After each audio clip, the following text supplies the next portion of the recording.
आज से हम सुनने जा रहे हैं कालिदास द्वारा लिखा हुआ नाटक मालविकाग्निमित्र। यह नाटक 5 अंकों में बटा हुआ है। हम हर एक अंक को एक भाग में सुनेंगे। शुरुआत करते हैं नाटक के पात्रों से, जिसमें पुरुष पात्र हैं सूत्रधार, नाटक का प्रबंधकर्ता, परिवारशक, सूत्रधार का सहचर, राजा, अग्निमित्र नाम का विदिशा का अधिपति, वाहतक, प्राचीन मंत्री, विदूषक, राजा का मित्र, कंचुकी, अंतःपुर का अध्यक्ष, वृद्ध ब्राह्मण, गणदास और हरदत्त 2 नाट्याचार, सारस, कुबड़ा विशेष किंकर, वैतालिक, स्तुति पाठ करने वाला। स्त्री पात्र में है मालविका, मालवाधीश माधव सेन की बहन, धारिणी, अग्निमित्र की राजरानी, इरावती, अग्निमित्र की द्वितीय पत्नी, परिव्राजिका, माधव सेन के सचिव सुमित की विधवा बहन कौशिकी, बकुलावलिका, धारिणी की सेविका तथा मालविका की सखी, मधुकरिका, उद्यानपालिका, कौमुदिका, दासी, समाहितिका, कौशिकी की परिचारिका, निपुणिका, इरावती की सेविका, जयसेना, प्रतिहारी, बेटी, अन्य दासी, मदनिका और ज्योत्स्निका, विदर्भ देश की 2 शिल्पी कन्याएं। प्रथम अंक, अग्निमित्र का प्रयास। नांदी पाठ। जो देवों के देव महादेव अपने भक्तों को यथेष्ट फल देने पर भी स्वयं हाथी की चर्म ओढ़कर ही अपना काम चला लेते हैं, जो अपने आधे शरीर में अपनी पत्नी पार्वती को बैठाए रखने पर भी संसार के भोगों से अपने मन को परे ही रखते हैं, जो अपने 8 रूपों से संसार का पालन करते हुए भी अभिमान को अपने पास तक नहीं फटकने देते, ऐसे वे संसार के स्वामी पाप की ओर से हमारी बुद्धि को सर्वदा के लिए मिटा दें, जिससे कि हमारा मन सत्कर्मों में प्रवृत्त हो। सूत्रधार का प्रवेश। सूत्रधार। अब अधिक विलंब करना उचित नहीं। नेपथ्य की ओर देखकर, मारीश, जरा इधर तो आओ। मारीश का प्रवेश। मारीश। लीजिए, मैं आ गया। सूत्रधार। विद्वत परिषद का संदेश आया है कि इस वर्ष के वसंतोत्सव के अवसर पर कालिदास रचित मालविकाग्निमित्र नामक नाटक ही खेला जाए। तुम संगीत तो आरंभ करो। मारीश। यह तो ठीक नहीं। भास, सौमल्की और कविपुत्र जैसे प्रख्यात कवियों के नाटकों को छोड़कर आप वर्तमान समय के कवि कालिदास की रचना को इतना सम्मान क्यों दे रहे हैं? सूत्रधार। अरे, अपनी बुद्धि को ताक पर रखकर तुमने यह क्या कह डाला? देखो, पुराना होने से ही तो सब कुछ अच्छा नहीं हो जाता, और न नया होने से ही सब कुछ बुरा हो जाता है। समझदार लोग तो दोनों ही परख करते हैं, और फिर उनमें से जो अच्छा होता है उसे वे अपना लेते हैं, और जिनमें अपनी बुद्धि होती ही नहीं है उनको जो कोई जैसा समझा देता है वह उसे ही ठीक मान लेते हैं। मारीश। फिर तो आप ठीक समझे वह करिए। सूत्रधार। हाँ, तो अब विलंब मत करो। सभा ने जिस प्रकार मुझे आज्ञा दी हुई है उसका मैं उसी आदर के साथ पालन करना चाहता हूँ, जिस प्रकार के आदर से यह स्वामी भक्त दासी अपनी स्वामिनी महारानी धारिणी की आज्ञा का पालन करने के लिए इधर चली आ रही है। दोनों चले जाते हैं। बकुलावलिका का प्रवेश। बकुलावलिका। महारानी धारिणी ने मुझे आज्ञा दी है कि मैं जाकर नाट्याचार्य आर्य गणदास से पूछूं कि मालविका ने जो बहुत दिनों से छलिक नामक नाटक सीखना आरंभ किया था उसे वह कहाँ तक सीख पाई हैं।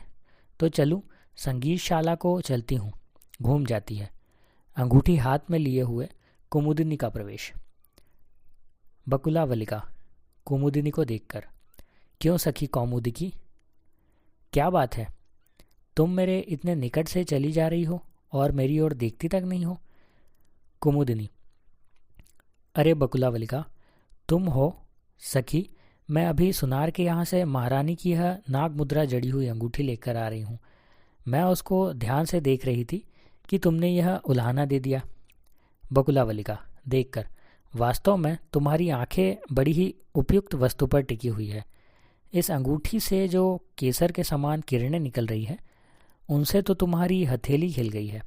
कुमुदिनी। क्यों सखी, तुम किधर जा रही हो? बकुलावलिका। महारानी जी ने मुझे नाट्याचार्य गणदास जी से यह पूछवाने के लिए भेजा है कि मालविका कैसा सीख और पढ़ रही है। कुमुदनी। क्यों सखी, इतनी कड़ी नज़र रखने पर भी महाराज की दृष्टि उस पर किस प्रकार पड़ गई? बकुलावलिका। वह एक चित्र में महारानी के समीप बैठी दिखाई गई है ना, बस उसी को महाराज ने देखा है। कुमुदनी। वह कैसे? बकुलावलिका।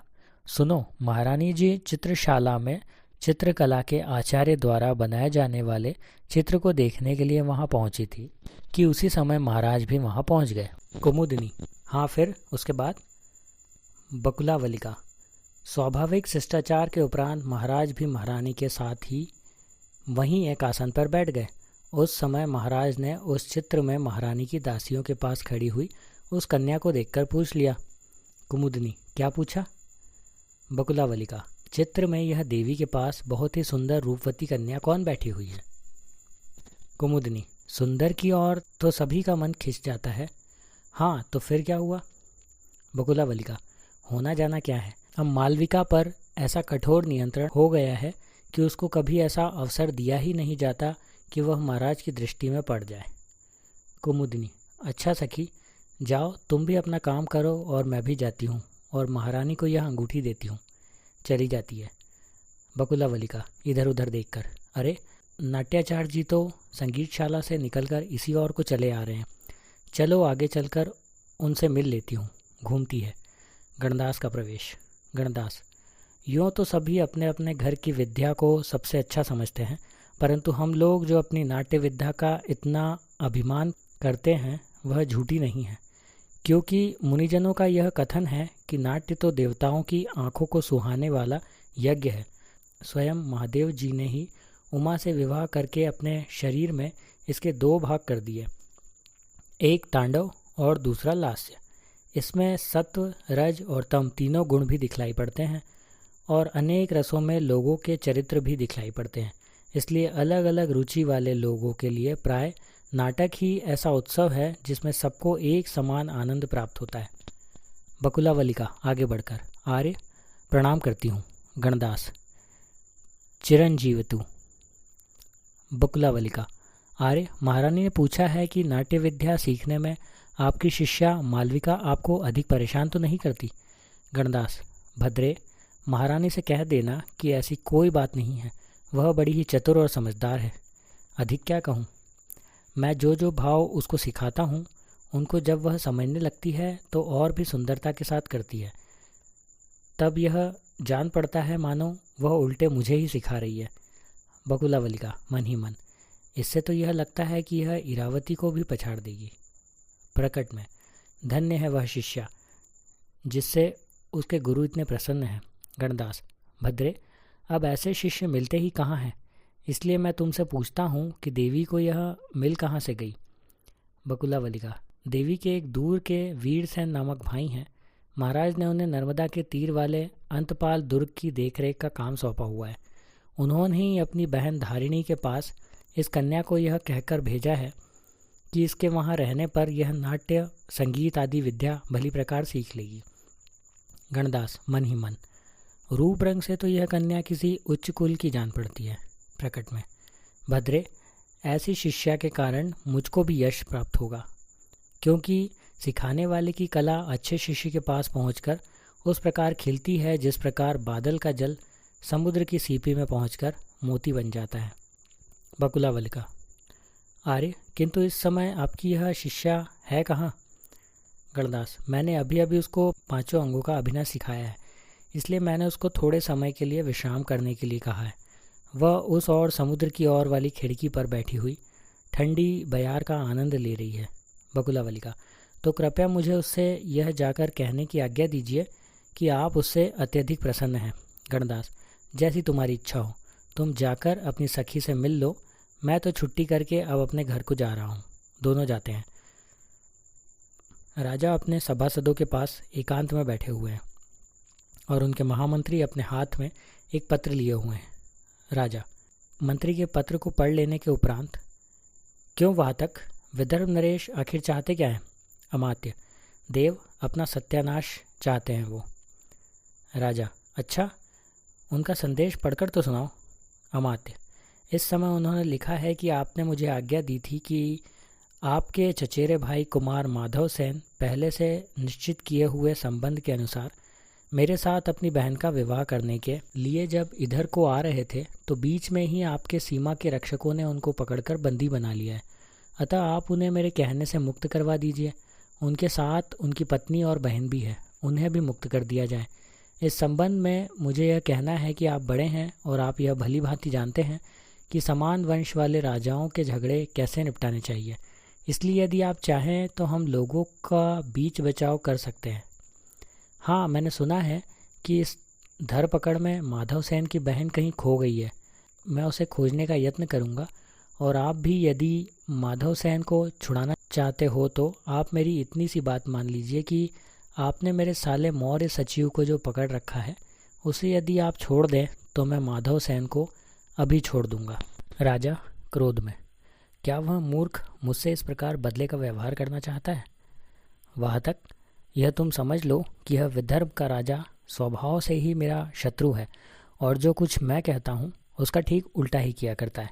इसलिए वीर सेन के नायकत्व में जितनी सेना है उसे आज्ञा दो कि जाकर उस पर आक्रमण करके उसको नष्ट भ्रष्ट कर दे, क्योंकि हम लोग पहले ही संकल्प कर चुके हैं कि ऐसे खोटे शत्रु को उखाड़ फेंकना ही ठीक होगा। अमात्य, जैसी देव की आज्ञा। राजा, मेरी आज्ञा के पालन की तो आपने बात कर दी, किंतु इसमें आपकी क्या सम्मति है? अमात्य, महाराज, आपने तो ठीक शास्त्र की ही बात की है। जो शत्रु अभी कुछ दिन पूर्व ही सिंहासन रूढ़ हुआ है और जिसने अपनी प्रजा में अभी भली प्रकार जड़ न पाई हो, वह ठीक उस नए रोपे हुए दुर्बल पौधे के समान है जिसे बड़ी सरलता से उखाड़ा जा सकता है। राजा, तब तो यहाँ पर शास्त्र की बात ठीक ही लागू होती है, इसलिए शास्त्र के इसी वचन के आधार पर सेनापति को तैयार करो। अमात्य, ऐसा ही करता हूँ। चला जाता है। राजा के चारों ओर उसके परिजन अपना अपना काम कर रहे हैं। विदूषक का प्रवेश। विदूषक, मुझे तो महाराज ने कहा था गौतम, जिस मालविका को मैंने अचानक चित्र में देखा था उसको कहीं से खोज निकालो जिससे कि मैं उसको प्रत्यक्ष में देख पाऊँ। उसके लिए मैंने जो उपाय सोचा है चलकर उसे ही अपने महाराज को बताता हूँ। उधर को जाता है। राजा विदूषक को देखकर, लो, हमारे दूसरा काम करने वाले मंत्री भी आ गए। विदूषक समीप आकर, आपका कल्याण हो। राजा सिर हिलाकर, आओ यहाँ बैठो। विदूषक बैठ जाता है। राजा, कहो, जिससे मिलने के लिए हम अधीर हो रहे हैं उससे मिलने का कोई उपाय सोचा तुमने? विदूषक, आप तो यह पूछिए कि कार्य किस प्रकार सिद्ध हुआ है। राजा, अच्छा बताओ, कैसे? विदूषक कान में कहता है, ऐसे। राजा, वाह मित्र, तुम तो इस प्रकार के काम में बड़े निपुण हो। यह काम है तो बड़ा ही कठिन, पर जिस प्रकार तुमने आरंभ किया है उससे अब कुछ आशा हो चली है, क्योंकि किसी कठिन कार्य में जब कोई साथी मिल जाए तो समझ लेना चाहिए कि अब काम बन जाने वाला है, क्योंकि आँखों वाला होने पर भी अंधेरे में तो बिना दीपक के उसको भी कुछ दिखाई नहीं देता। नेपथ्य में, बस बस रहने दो तुम अपनी यह बकवास। महाराज के सामने इसी समय ठीक ठीक निर्णय हो जाता है कि हम दोनों में कौन छोटा है और कौन बड़ा है। राजा उनकी बातें सुनकर, लो मित्र, तुम्हारी नीति रूपी पेड़ तो फूलने लग गए हैं। विदूषक, थोड़ी ही देर में फल भी दिखाई दे जाएंगे। कंचुकी का प्रवेश। कंचुकी, देव, अमात्य ने कहा है कि आपकी आज्ञा का पालन हो गया है। अभिनय कला के आचार्य हरदत्त और गणदास परस्पर एक दूसरे को पराजित करने के लिए निश्चय से आपसे मिलने के लिए बाहर खड़े ऐसे दिखाई दे रहे हैं कि मानो स्वयं नाटक के स्वभाव ही शरीर धारण किए हुए खड़े हों। राजा, दोनों को भीतर ले आओ। कंचुकी, जैसे महाराज की आज्ञा। बाहर जाकर दोनों को लाते हुए, आइए, आप लोग इधर से आइए। गणदास राजा को देखकर, वाह, राजा के तेज को भी क्या कहने। इनके समीप जाना तो बड़ा कठिन सा दिखाई देने लगा है, क्योंकि यद्यपि ऐसी कोई बात नहीं है कि इनसे पहले से कोई परिचय न हो अथवा ये देखने में अति भयंकर लगते हों, तथापि न जाने क्यों मुझे इनके पास जाते हुए बड़ी हिचक हो रही है। समुद्र के समान ज्यों के त्यों रहते हुए भी ये मेरी आंखों को पल पल में नए नए से दिखाई पड़ रहे हैं। हरदत्त, पुरुषाकार यह ज्योति वास्तव में बड़ी प्रभावशालिनी है, क्योंकि यद्यपि द्वारपाल ने हमको यहाँ तक पहुँचा दिया है और मैं इनके सिंहासन के पास रहने वाले कंचुकी के साथ ही भीतर भी आया हूँ, तथापि इनके तेज से मेरी आंखें इतनी चौंधिया गई हैं कि मानो बिना रोके ही मुझे आगे बढ़ने से रोक दिया गया हो। कंचुकी, देखिए वे बैठे हैं महाराज, आप लोग आगे बढ़ जाइए। दोनों आगे बढ़कर, महाराज की जय हो। राजा, आप दोनों का स्वागत है। सेवक को संकेत कर, आप दोनों के लिए आसन लाओ। सेवक आसन लाता है, दोनों उस पर बैठ जाते हैं। राजा, यह तो आप लोगों के शिष्यों को पढ़ाने का समय है, इस समय आप दोनों एक साथ कैसे आ गए? गणदास, महाराज सुनिए, मैंने बड़े ही योग्य गुरु से शिक्षा प्राप्त की है और इतने दिनों से स्वयं भी शिक्षा प्रदान कर रहा हूँ। देव और देवी ने मेरी विद्या का आदर भी किया है। राजा, हाँ यह सब तो मैं जानता हूँ, किंतु फिर हुआ क्या? गणदास, हुआ महाराज यह है कि इन हरदत्त जी ने एक बड़े राजपुरुष के सम्मुख यह संभाषण कर दिया है कि गणदास तो मेरी पैरों की धूल के बराबर भी नहीं है। हरदास, देव, पहले तो इन्होंने ही मेरी निंदा की थी। इन्होंने कहा है कि मुझ में और हरदत्त में तो समुद्र और तालाब का अंतर है। अब आप ही इसके निर्णायक हैं। हम दोनों के शास्त्र ज्ञान और प्रयोग की निपुणता की अब आप ही परीक्षा करिए। आप ही बता सकते हैं कि हम दोनों में कौन बढ़कर है। विदूषक, बात तो इन लोगों की ठीक ही है। गणदास, यही सही। तो देव सावधान होकर सुनिए। राजा, ज़रा रुकिए, क्योंकि यदि हमने निर्णय दे दिया तो संभव है देवी इसको हमारा पक्षपात समझ लें। इसलिए उचित यही है कि उनके और पंडिता कौशिकी के सम्मुख ही यह निर्णय किया जाए। विदूषक, महाराज आपका यह कथन बहुत उपयुक्त है। दोनों आचार्य, जैसा देव उचित समझे। राजा, मौद्गल्य, पंडिता कौशिकी और महारानी को सारी बातें समझाकर यहाँ बुला लाओ। कंचुकी, जैसी देव की आज्ञा। कंचुकी जाकर महारानी और पंडिता कौशिकी को साथ लेकर आता है। इधर से आइए देवी, इधर से आइए। धारिणी परिव्राजिका की ओर देखकर, क्यों भगवती, हरदत्त और गणदास को प्रतिद्वंदिता में आप किसकी विजय समझती हैं? परिव्राजिका, आप अपने पक्ष की हार की तो बात ही मत सोचिए। गणदास अपने प्रतिद्वंदी से कभी नहीं पराजित हो सकते। धारिणी, मैं भी यही समझती हूँ। फिर भी राजा जिस पर कृपा कर दे, जीतेगा तो वही। परिव्राजिका, नहीं, आप यह स्मरण रखिए कि आप भी तो महारानी हैं। देखिए, जिस प्रकार सूर्य की कृपा से अग्नि में बहुत चमक आ जाती है, वैसे ही रात की कृपा पाकर चंद्रमा में भी बहुत चमक आ जाती है। विदूषक, लीजिए महाराज, महारानी धारिणी जी पंडिता कौशिकी जी को साथ लेकर इधर ही आ रही हैं। राजा, हाँ, देख तो मैं भी रहा हूँ कि साधु वेश वाली कौशिकी के साथ राजसी वस्त्र धारण किए और आभूषण से लदी हुई महारानी इस समय ऐसी दिखाई पड़ रही हैं मानो आध्यात्म विद्या के साथ साथ चारों वेदों की देवी साक्षात शरीर धारण किए हुए चली आ रही हूँ। परिव्राजिका समीप आकर, महाराज की जय हो। राजा, भगवती, मैं अभिवादन करता हूँ। परिव्राजिका, महातेजस्वियों को उत्पन्न करने वाली ऐसी पृथ्वी जिसमें एक समान सहन करने की शक्ति है और धारिणी देवी के आप सैकड़ों वर्षों तक स्वामी बने रहें। धारिणी, जय हो। आर्यपुत्र की जय हो। राजा, देवी का स्वागत है। परिव्राजिका की ओर देखकर, आइए विराजिए। सब बैठ जाते हैं। राजा, भगवती, आचार्य हरदत्त और आचार्य गणदास में परस्पर विवाद उठ खड़ा हुआ है कि इन दोनों में से कौन अधिक योग्य है। अब आप ही इसका निर्णय कीजिए। परिव्राजिका मुस्कुराकर, यह उपालंब मत दीजिए। भला नगर के होते हुए कहीं गांव में भी रत्न की परीक्षा की जाती है? राजा, नहीं नहीं, ऐसी बात नहीं है। आप हैं पंडिता कौशिकी और हम तथा देवी हैं आचार्यों के पक्षपाती। दोनों आचार्य, यह तो देव ने ठीक ही कहा है। पक्षपात से दूर रहने वाली भगवती ही हमारे गुण दोष ठीक ठीक प्रकार से जांच पाएंगी। राजा, तो आप दोनों अपना अपना पक्ष प्रस्तुत करिए। परिव्राजिका, देव, नाट्यशास्त्र की परख तो करके दिखाने से ही हो सकती है, इसलिए कोरी बातचीत से तो ठीक निर्णय हो नहीं सकता। क्यों देवी, मैंने ठीक कहा ना? देवी, मुझसे यदि पूछा जाए तो मुझे तो इनकी यह प्रतिद्वंदिता ही अच्छी नहीं लग रही है। गणदास, देवी, आप यह न समझें कि मैं नाट्य विद्या में किसी से पीछे रह जाऊंगा।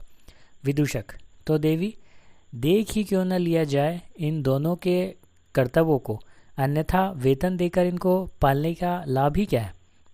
देवी, हाँ हाँ, तुम्हें तो लड़ाई झगड़ा ही अच्छा लगता है।